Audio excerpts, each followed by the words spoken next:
Orientação Espírita, o seu canal de espiritismo no YouTube, esclarecendo e consolando através dos princípios espíritas. Faça a sua inscrição e renove sua vida. Vamos juntos fazer um mundo melhor. Em todos os momentos, o Livro Espírita é a melhor companhia. Comprando em marcosdemario.com, você apoia a manutenção do canal Orientação Espírita.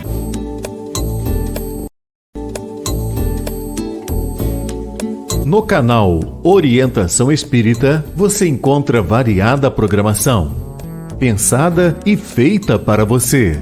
Acompanhe os nossos programas no YouTube. Um olhar para o futuro na construção da Era do Espírito.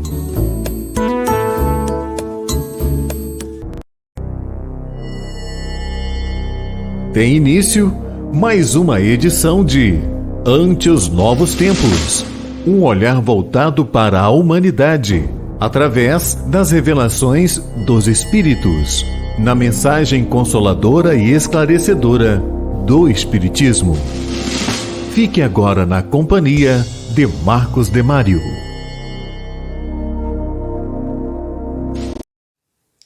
Olá, iniciamos mais um programa Ante os Novos Tempos, onde trazemos o Espiritismo, com seus princípios, sua aplicação na vida humana, para que possamos, aqui no nosso planeta Terra, na nossa humanidade, implantar a Era do Espírito e mais rapidamente chegarmos ao mundo de regeneração.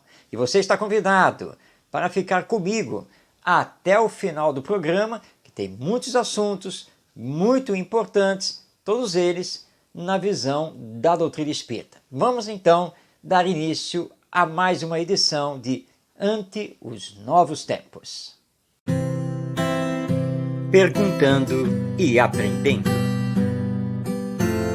Iniciamos nosso programa com as perguntas que você faz e as respostas que a doutrina espírita entrega. E você, já enviou a sua pergunta para participar do nosso programa? Você já fez o seu comentário? Veja aí na tela os nossos canais de comunicação, lembrando que Ante os Novos Tempos vai ao ar toda quarta-feira às 19h. Envie seu comentário, faça a sua pergunta, participando do nosso programa, para que possamos entender cada vez mais a nossa existência aqui na Terra e a continuidade da vida após a morte através do Espiritismo.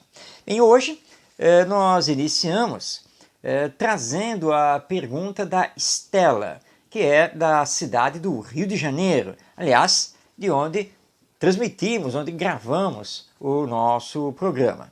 A Estela pergunta: como viver o luto diante da perda de uma pessoa amada quando a morte acontece de forma prematura, sem aviso? Bem, nós sabemos que a desencarnação pode acontecer a qualquer momento. E não resta nenhuma dúvida que, quando isso acontece com um familiar, um ente querido, de uma forma abrupta, sem que esperássemos, por exemplo, através de um acidente automobilístico, através de um infarto que vai pegar todo mundo de surpresa e assim por diante, independente da idade da pessoa, é claro que isso traz uma comoção muito grande para familiares e amigos. E nós espíritas nos solidarizamos com essa dor, com esse momento que é natural, porque não esperávamos, não aguardávamos que isso pudesse acontecer. Entretanto, com o Espiritismo, nós entendemos que nenhuma desencarnação acontece por acaso. Nós só morremos, ou, à luz do Espiritismo, desencarnamos quando é de fato chegada a hora. Também entendemos, através do estudo da doutrina espírita e pelo depoimento dos nossos benfeitores espirituais e todos aqueles que desencarnaram e vieram através da mediunidade dar o seu depoimento, que muitas vezes desencarnamos antes do planejado para a nossa reencarnação por desventura nossa mesma, ou seja, por causa do nosso egoísmo, nosso orgulho, nossa imprevidência, nós podemos provocar a desencarnação antes do planejado. Mas mesmo assim, tudo é previsto pela lei divina. A questão é como nos portarmos diante da desencarnação desse ente querido que nos deixa, assim, de surpresa. Temos que nos portar com resignação, entendendo que a vida continua após a morte, que nada aconteceu por acaso e que o ente querido, e não importa a sua idade nem o gênero de morte, ele estará amparado e será sempre necessitado das nossas orações, do nosso próprio equilíbrio. É uma alma que retorna a Deus, que retorna ao mundo espiritual para dar sequência à sua vida. Porque nós não vivemos apenas aqui na Terra enquanto estamos encarnados. Nós vivemos também no mundo espiritual, tanto antes da encarnação como depois dela, porque tudo é vida. Então, dentro desse pensamento, embora a saudade perfeitamente legítima, precisamos enxugar as lágrimas e seguir em frente, porque Deus quer que sigamos em frente, tanto que nos manteve aqui. E não podemos esquecer que, embora esse ente querido, que muito amamos, já não esteja fisicamente conosco, estará sempre espiritualmente. E que nos entregarmos à depressão, às lágrimas incontidas, largarmos mão de viver porque estamos com esse ente querido, isso significa, na verdade, provocar o suicídio. E o suicídio é um ato contrário à lei divina e que mais vai nos afastar do ente querido. Então, resignação, fé, coragem e prosseguimento da própria existência, lembrando que outros entes queridos, outros amigos, continuam aqui conosco e, portanto, merecem que estejamos também com eles.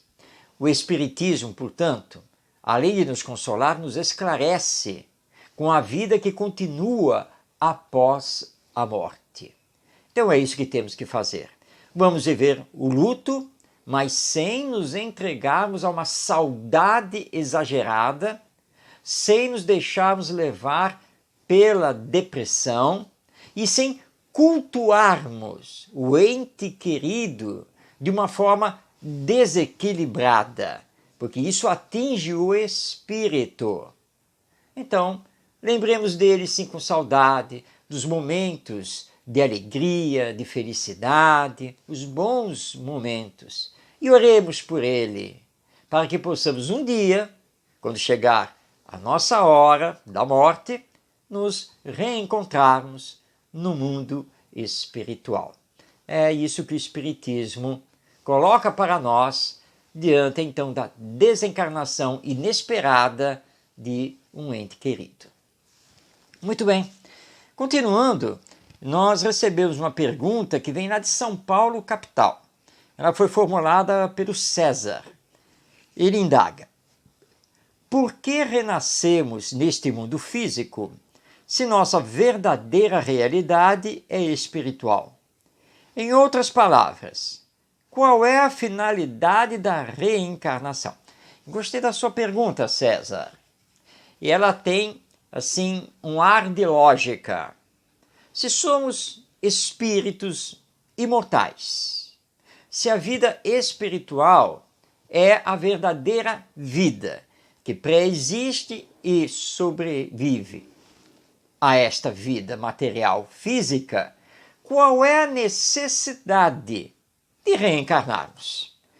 Por que não fazemos toda a nossa evolução no mundo espiritual, como espíritos? Qual é a necessidade de termos existências aqui no mundo material? Bem, o Espiritismo explica isso. E Allan Kardec, o codificador do Espiritismo, fez essas indagações aos benfeitores espirituais. Indagações com as suas respectivas respostas, que estão publicadas em O Livro dos Espíritos, na sua primeira parte. E Kardec vai direto ao assunto. Qual é a finalidade da encarnação? Por que reencarnamos? E aí então ouvimos a resposta dos espíritos superiores, nos explicando que há a necessidade da encarnação, porque ela tem por finalidade de nos colocar diante das provas necessárias para os nossos aprendizados, nosso aperfeiçoamento e nosso progresso espiritual. E tem ainda uma outra finalidade, a de aqui na Terra, nós fazemos a nossa parte dentro da criação divina, concorrendo para o progresso dos nossos irmãos e irmãs através da lei de amor. Aliás, nós todos estamos aqui na Terra para cumprir uma missão especialíssima, fundamental, que é aprender a amar o nosso próximo. O progresso também se faz no mundo espiritual, mas não podemos ficar apenas nele. Nós vamos ter tantas reencarnações quantas necessárias, até que não tenhamos mais necessidade das provas físicas, materiais. E assim então nós vamos passar a viver em outros mundos e vamos espaçar o tempo que permanecemos no mundo espiritual até chegarmos à perfeição. Portanto, viver aqui na Terra, estarmos aqui encarnados, é uma necessidade evolutiva. E estamos aqui hoje tanto para repararmos o passado, quanto para aprendermos a nos amar, realizar novos conhecimentos, desenvolver as virtudes e projetar o nosso futuro mais feliz. Precisamos saber aproveitar as oportunidades que Deus nos entrega nesta encarnação para sermos úteis, bons, éticos, solidários. Por isso o Espiritismo nos coloca como bandeira a caridade, porque fora dela não existe uma verdadeira salvação. E quem mergulha na caridade está sempre ocupado no bem. E estar ocupado no bem é estar trabalhando. E com essa certeza, essa confiança que nos move em relação à vida futura. Porque nós espíritas sabemos que a morte não existe, a morte não é o fim de tudo. Tanto, eis aí a finalidade da encarnação, porque estamos aqui na Terra. E lembrando que somos os construtores de nós mesmos e da humanidade. Se temos queixas a fazer da sociedade humana atual, na verdade, essa queixa precisa ser dirigida a nós mesmos. que através das vidas passadas viemos construindo esta atual sociedade humana. E é a partir do que fazemos no aqui e agora que estamos trabalhando para transformá-la e construí-la para o amanhã. Portanto, temos muito o que fazer, muito o que aprender e agradecer a Deus por termos a oportunidade de estarmos aqui e nesse grande aprendizado do amai-vos uns aos outros. Bem, continuando aqui as perguntas dos nossos telespectadores, esta agora vem lá de Natal, Rio Grande do Norte, e foi formulada pelo Gilberto. Ele está aqui perguntando: existem provas da existência de Deus? Como o Espiritismo entende Deus? Kardec faz um raciocínio maravilhoso com relação a provas da existência de Deus. E ele nos lembra que basta olharmos a natureza ao nosso redor. A vida exuberante, não apenas do planeta Terra, mas do cosmos, onde nossa casa está inserida. Nós, seres humanos, somos capazes de fazer o que existe na natureza? A resposta é negativa. Não. Nós, seres humanos, não somos capazes de criar uma semente. Nós, seres humanos, não somos capazes de criar um planeta, muito menos o universo. Portanto, as provas da existência de Deus estão na própria criação, que requer um ser muito superior a nós, seres humanos. Conta-se que um astrônomo foi até um marceneiro e convidou esse marceneiro para construir sobre uma mesa um modelo da nossa galáxia, com os planetas, as luas, o Sol. Ele desenhou e solicitou que o marceneiro fizesse uma maquete da nossa galáxia. O marceneiro trabalhou, fez uma maquete muito bonita, numa escala relativamente grande, e o nosso astrônomo colocou a maquete de madeira da galáxia sobre uma mesa no centro da sua sala, onde ele fazia seus estudos. Onde ele estava recebendo a visita de um outro cientista, também astrônomo, e esse amigo, ao adentrar a sala, logo teve a sua atenção despertada por aquela maquete sobre a mesa. E ele foi olhar e viu aquele trabalho maravilhoso que o marceneiro havia feito, e então, admirando, se voltou para o seu amigo astrônomo e perguntou: quem foi que fez isto? E o nosso amigo astrônomo, que era religioso, olhou para o seu colega cientista e respondeu: Deus. Claro que o amigo visitante estava querendo se referir ao artista terreno da madeira, o marceneiro, que tinha feito aquela maquete. Mas o astrônomo aproveitou para ir além. Quem foi que fez? Quem foi que fez mesmo? Foi Deus.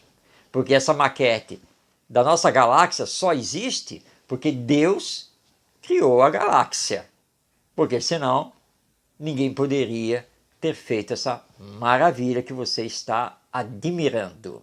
Então, as provas da existência de Deus estão na própria natureza, estão na nossa própria vida, porque não podemos estar aqui na Terra vivendo por viver. Não é possível que estejamos aqui por um acaso. Tudo tem que ter a sua finalidade maior, sua finalidade superior. E o Espiritismo nos diz que Deus é o Criador de tudo que existe, é a causa incausada. e é também a inteligência suprema do universo. Portanto, Deus é nosso Pai e Criador. Deus é soberanamente perfeito, justo e bom, regendo todo o universo. Essa é a visão do Espiritismo sobre Deus. Bom, dando continuidade, nós vamos passar agora a palavra a Elaine. Elaine é lá de Caxias do Sul, no estado do Rio Grande do Sul. E ela nos enviou a seguinte pergunta. O Esperanto é considerado a língua universal, sendo que muitos espíritos, em suas mensagens, o defendem. O Esperanto é a língua do futuro? Muito bem, Elaine. O Esperanto, que na verdade significa esperança, é sim, de fato, considerado língua universal. O Esperanto foi criado pelo polonês Lázaro Luiz Zamenhof no século XIX.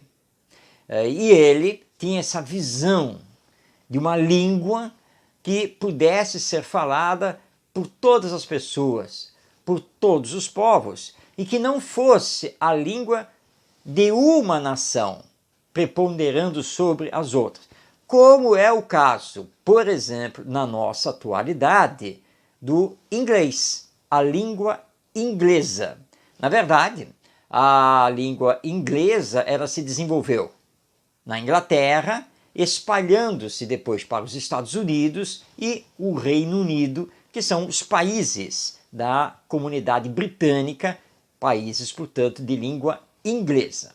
Hoje o inglês está espalhado pelo mundo e é utilizado tanto no meio técnico e científico, quanto também no meio comercial e de relações internacionais. Mas o inglês é uma língua nativa, surgida, cultuada, desenvolvida por uma nação, por um povo. O Esperanto é uma língua criada para ser universal e é chamada também de língua da fraternidade. Por isso, os benfeitores espirituais, entre eles, lembremos aqui Emmanuel, através do nosso querido médium Chico Xavier, nossos benfeitores espirituais defendem sim o Esperanto. Segundo Camilo Cândido Botelho, no livro Memórias de um Suicida, através da médium Ivone Pereira, ele nos informa na terceira parte dessa obra que na cidade universitária onde ele estava situado à época em aprendizado no mundo espiritual, ele informa que entre os diversos estudos que ele e outros espíritos realizavam, havia também o estudo da língua Esperanto, que é previsto sim pelos nossos amigos espirituais como a língua do futuro, a língua internacional, a língua da fraternidade.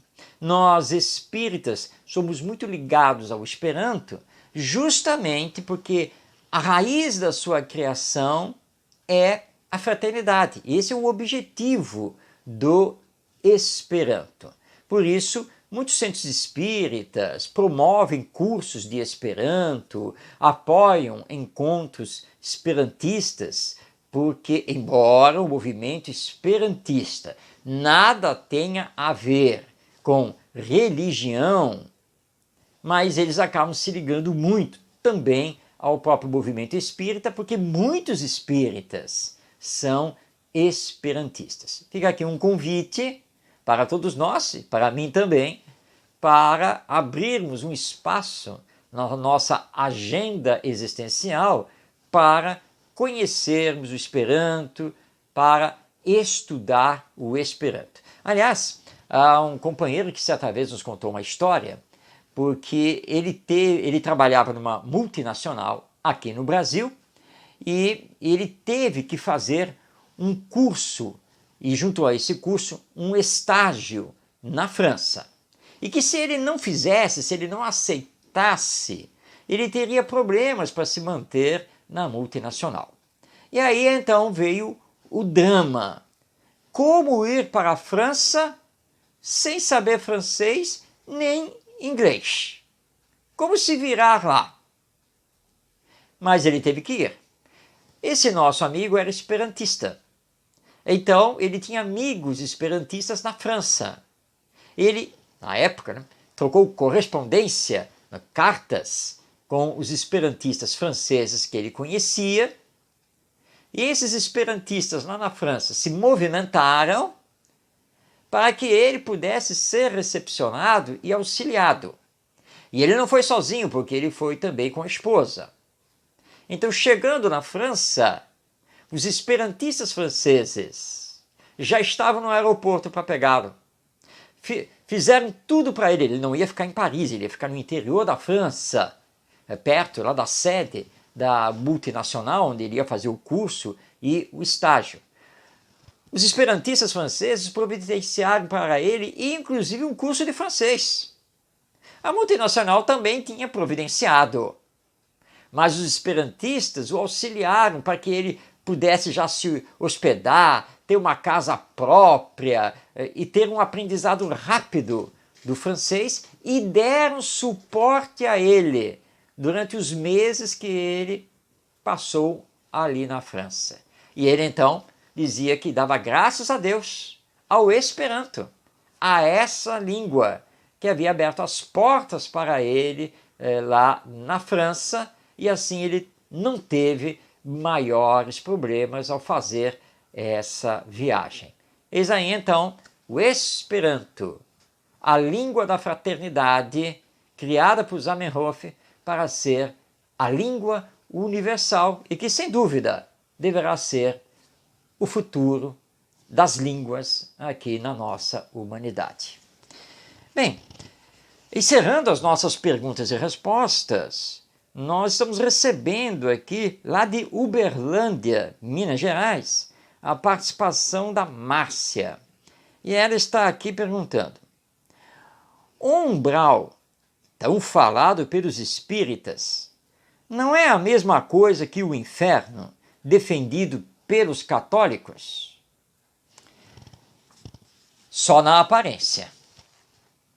Porque há uma grande diferença do inferno católico para a região do umbral no mundo espiritual, que é estudada pelo Espiritismo.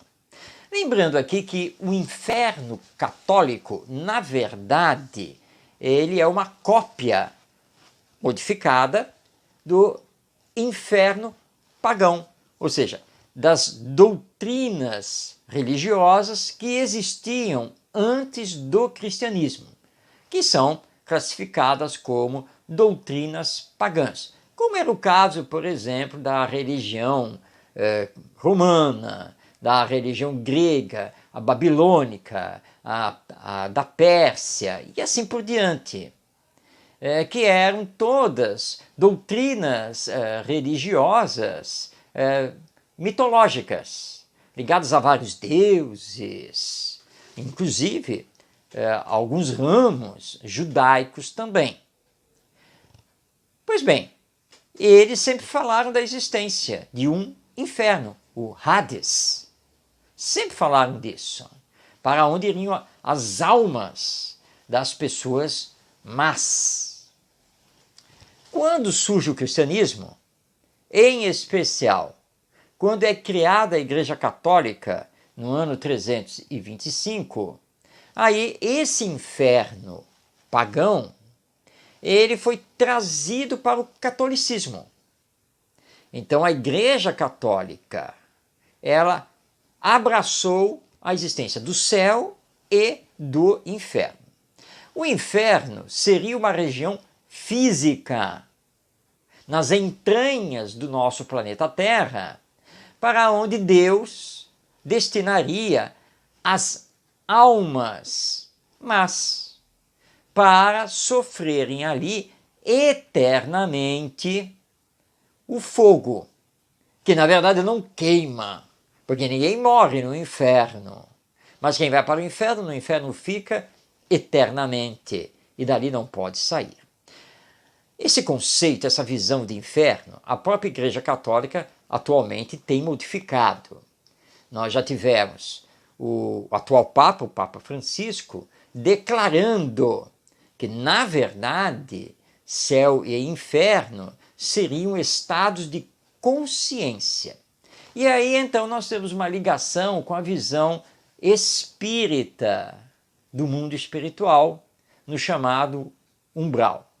O umbral nada mais é do que uma zona espiritual onde se congregam, pela lei de afinidade, todos os espíritos, após a desencarnação, que foram egoístas, orgulhosos, indiferentes, violentos, maus e assim por diante. Mas eles estão nessa região espiritual apenas e tão somente de passagem. Porque a lei divina é a lei do amor. Então todos terão oportunidade de sair através do arrependimento, do remorso e do desejo de reparação.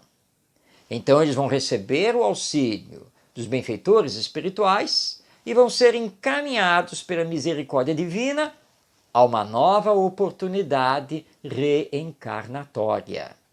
E no umbral, ninguém fica lá queimando, porque o sofrimento não é físico, o sofrimento é moral, com as sensações que repercutem no espírito através da sua mente e do perispírito, que é o corpo espiritual. Portanto, a visão do espiritismo sobre a zona umbralina no mundo espiritual é totalmente diferente do pensamento católico sobre o inferno. Não há confusão entre uma coisa e outra. E tem mais, na medida em que evoluímos, em que progredimos moralmente e vamos saindo deste grau de mundo de expiações e provas para o grau de mundo de regeneração, não é apenas a humanidade terrena que se transforma, é também a humanidade espiritual, ou seja, os desencarnados, porque humanidade é o conjunto de encarnados e desencarnados. E, portanto, as zonas umbralinas no mundo espiritual decrescem cada vez mais, até que um dia não teremos mais isso, porque todos estaremos no caminho do bem e do amor. Então não façamos confusão entre o chamado umbral do mundo espiritual e o inferno, que é proposto pela teologia católica. São completamente diferentes. Muito bem, chegamos ao final das nossas perguntas e respostas, mas aguardando a sua participação. Veja aí na tela os nossos canais de comunicação. Se você tem alguma dúvida, você quer perguntar alguma coisa, você quer saber qual é o pensamento espírita sobre determinado tema, não perca tempo e envie a sua pergunta. E aproveite e faça também o seu comentário sobre o nosso programa Ante os Novos Tempos. Estou aqui aguardando a sua participação para que, através do Espiritismo, possamos conhecer cada vez melhor a nós mesmos, de onde viemos, quem somos, o que estamos fazendo aqui e para onde vamos, através, então, dos princípios que formam o Espiritismo. Estou aguardando a sua participação. Poesia Espírita.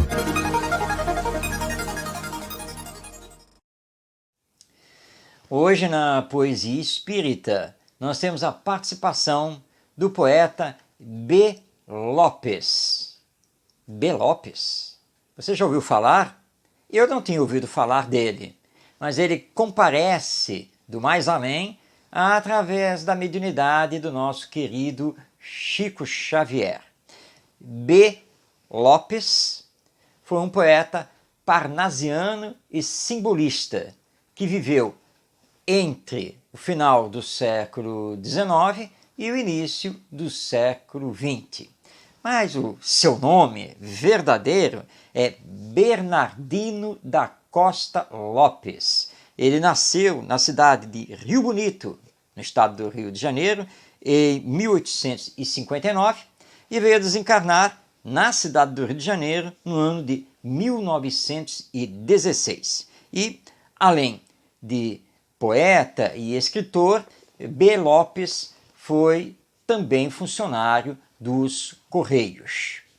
B. Lopes foi conhecido na sua época porque, além de ter publicado um livro com o título Cromos, ele foi muito atuante enquanto poeta e cronista na imprensa da sua época, ou seja, nos jornais publicados na capital do Império Brasileiro, depois República. E ele voltou através do nosso Chico Xavier e comparece com as suas poesias no livro Parnaso de Além Túmulo, que estamos explorando no nosso programa. Nós estamos pouco a pouco trazendo os poetas brasileiros e portugueses que escreveram através das mãos do nosso querido Chico Xavier. Hoje, portanto, é a vez de Bernardino da Costa Lopes, ou simplesmente, como ele assinava suas poesias, suas crônicas, B. Lopes. Bom, ele comparece com duas poesias. A primeira que ele intitulou Miragens Celestes. E a segunda que ele deu por título Cromos, que é justamente o título do livro que em vida ele publicou. Vamos então conhecer esse parnasiano simbolista que retornou através do nosso Chico Xavier.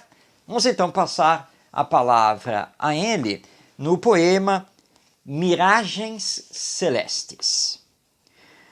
Sublimes atmosferas, luminosas, rarefeitas, sem as medidas estreitas das horas que marcam eras. E as almas puras, eleitas, quais flores das primaveras, buscando vão as esferas das alegrias perfeitas. Vão todas, espaço em fora, como lírios cor da aurora, modeladas pela dor. E onde passam sorridentes, abrem-se rosas virentes, rosas de paz e de amor.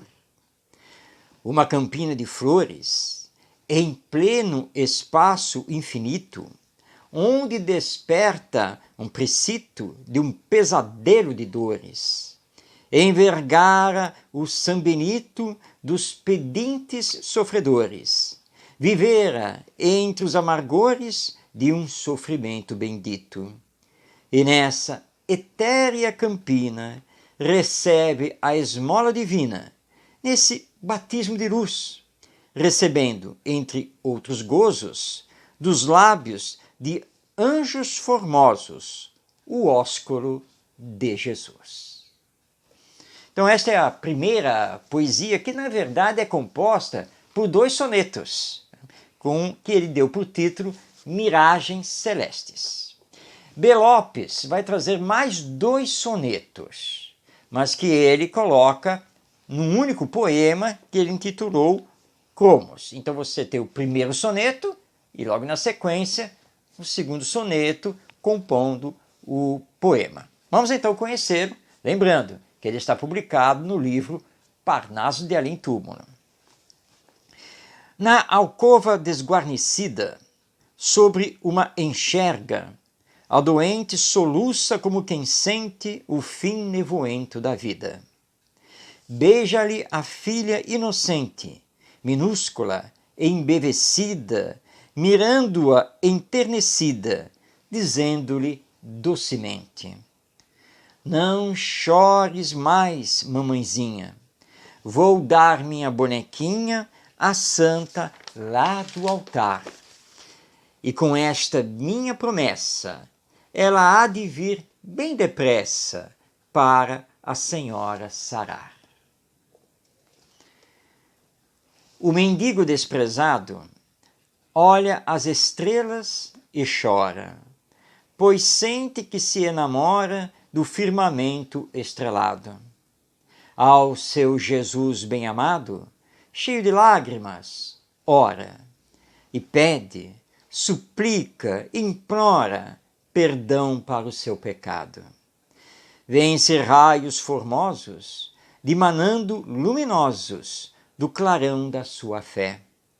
E lá dos céus abençoa sua alma singela e boa, o Jesus que ele não vê.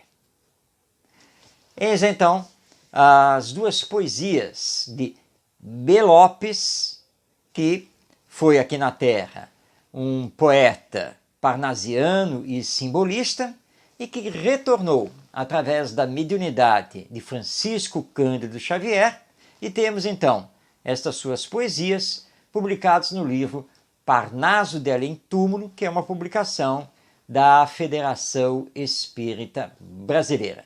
São os poetas aqui da Terra que, do mais além, retornam sempre para nos dizer que a vida continua depois da morte. Vamos então agora para o nosso vídeo reflexão. Chegou a hora de Para Viver Melhor.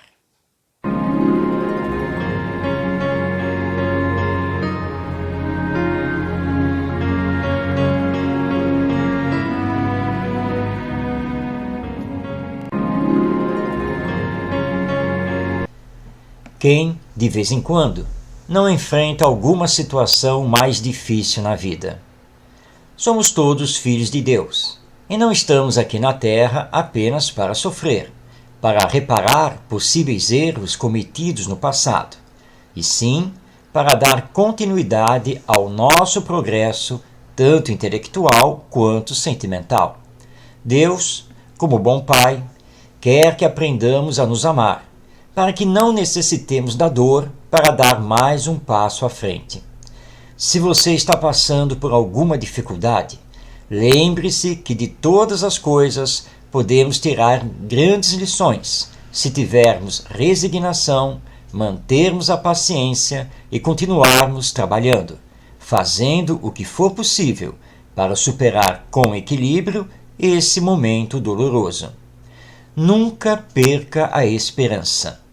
Você já reparou como o sol sempre volta no outro dia, para lembrar que a vida continua e que, por isso mesmo, não devemos desistir de caminhar?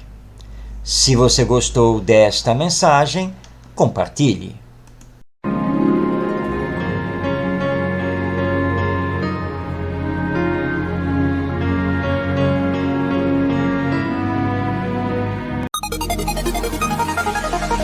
Entendendo com o Espiritismo. Entendendo com o Espiritismo traz hoje resposta a uma indagação que é feita por historiadores, teólogos, religiosos de uma forma geral e até mesmo por pessoas leigas. Jesus de fato existiu? Existem provas da existência de Jesus? Para os pesquisadores, os evangelhos de Mateus, Marcos, Lucas e João não são provas da existência de Deus, porque existem também dúvidas sobre a existência desses evangelistas, assim como em relação a cartas de Paulo de Tarso, o Atos dos Apóstolos, que foi escrito por Lucas. Portanto, hoje, para respondermos se Jesus de fato existiu, se ele não foi uma invenção, e essa é uma teoria que existe, que Jesus foi inventado, nós então vamos ter que colocar de lado o Evangelho, o Novo Testamento, e fazemos um mergulho na história. E fazendo esse mergulho na história, nós vamos descobrir que sim, nós temos provas históricas da existência de Jesus. Vamos então aqui iniciar esse conhecimento. Por enquanto não vamos falar aqui do que o Espiritismo nos apresenta.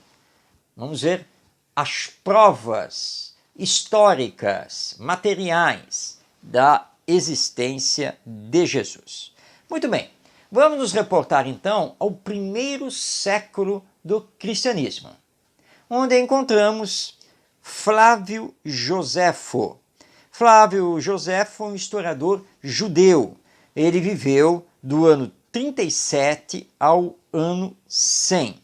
E ele escreveu a história do povo judaico.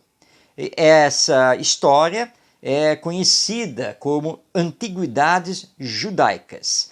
No volume 18 dessa obra, Flávio Joséfo escreveu o seguinte, abrindo aspas: Entretanto, existia, naquele tempo, um certo Jesus, homem sábio, era fazedor de milagres, ensinava de tal maneira que os homens o escutavam com prazer. Era o Cristo.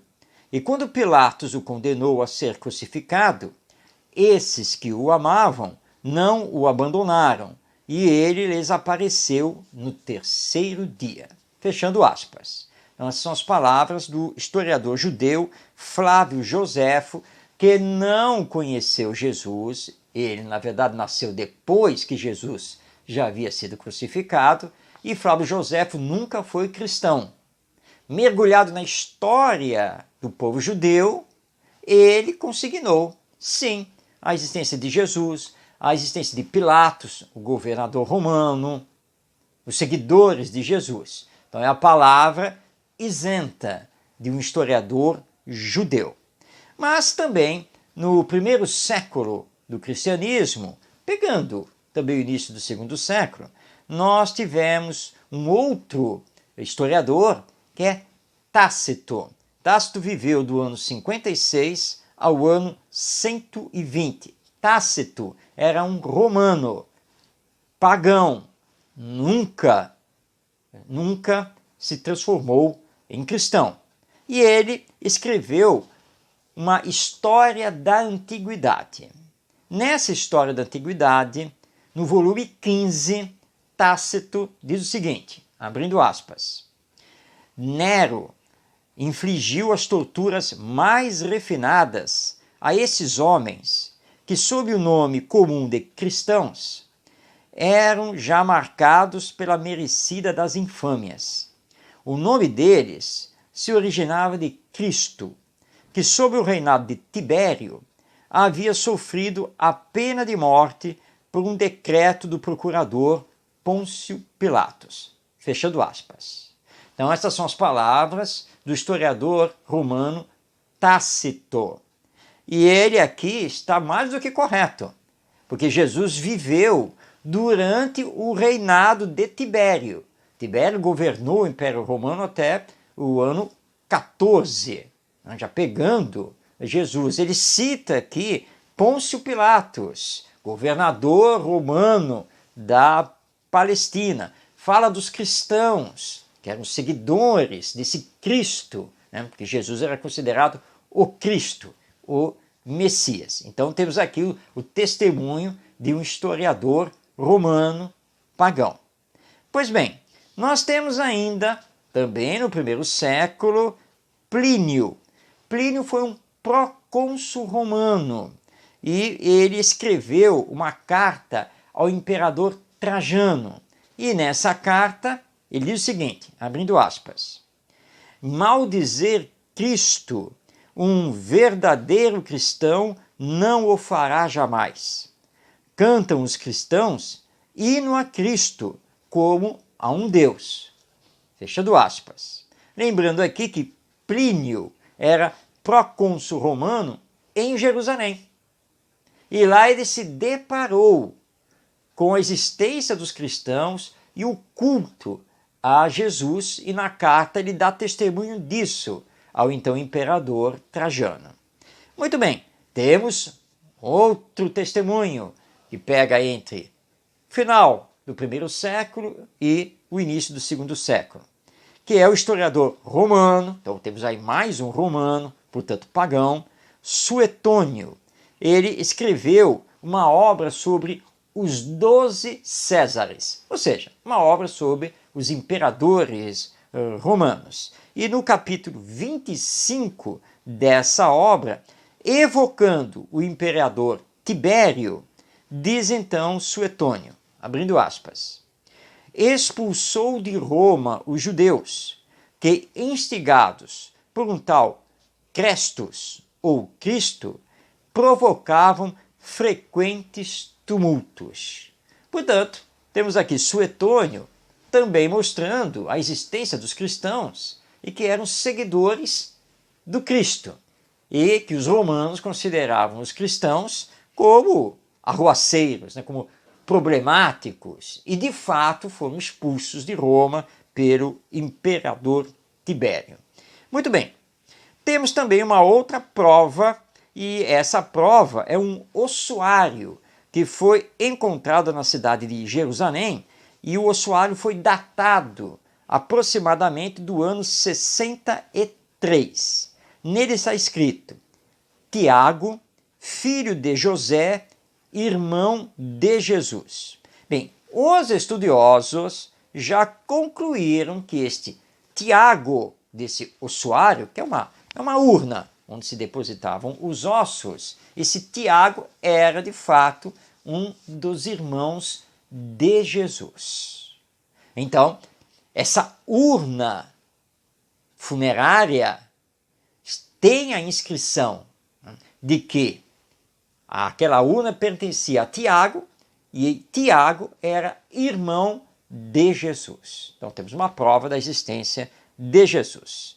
Vamos a mais uma prova. Esta é de uma testemunha histórica, que é um escritor grego não cristão, que é Luciano de Samosata, que viveu de 125 a 180 depois de Cristo, portanto no século II. Bem, ele escreveu que Jesus Cristo era adorado pelos povos cristãos. Samosata, nos seus escritos, ainda fala dos ensinamentos de Jesus sobre fraternidade, conversão e assim por diante.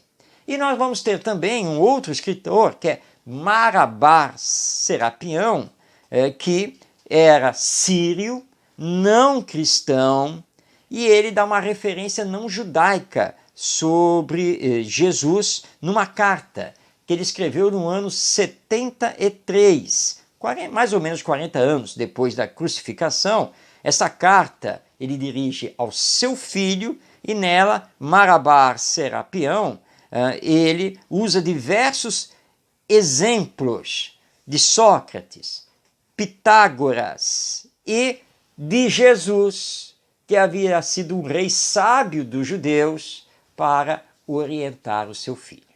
Então, tudo isso fora do Evangelho para nos mostrar que sim, Jesus existiu. E para nós espíritas não há nenhuma dúvida, porque os espíritos de todas as categorias, através dos médiuns, sempre exaltaram Jesus, falaram de Jesus e nos colocam Jesus como o espírito mais adiantado, mais superior que já existiu aqui na Terra e que é o nosso governador espiritual. Portanto, não temos nenhuma dúvida que sim, Jesus existiu. Jamais ele foi uma invenção. É o nosso guia e modelo. Muito bem, chegamos então ao final de mais um programa Ante os Novos Tempos, agradecendo pela sua companhia. Que possamos vibrar na lei de amor, que possamos realizar sempre a fraternidade, manter a nossa esperança em dias maiores, melhores, construindo sempre através do bem. Que Jesus, nosso Mestre, a todos abençoe e que possamos nos encontrar na próxima quarta-feira, 7h, para mais um programa Ante os Novos Tempos. Um grande abraço a você e até o nosso próximo encontro.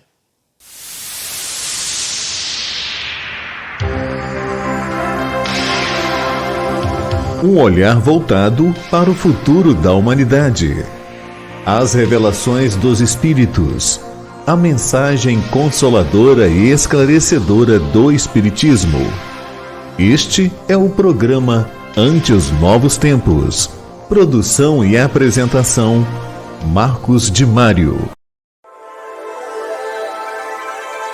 Orientação Espírita, o seu canal de Espiritismo no YouTube. Esclarecendo e consolando através dos princípios espíritas. Faça a sua inscrição e renove sua vida. Vamos juntos fazer um mundo melhor.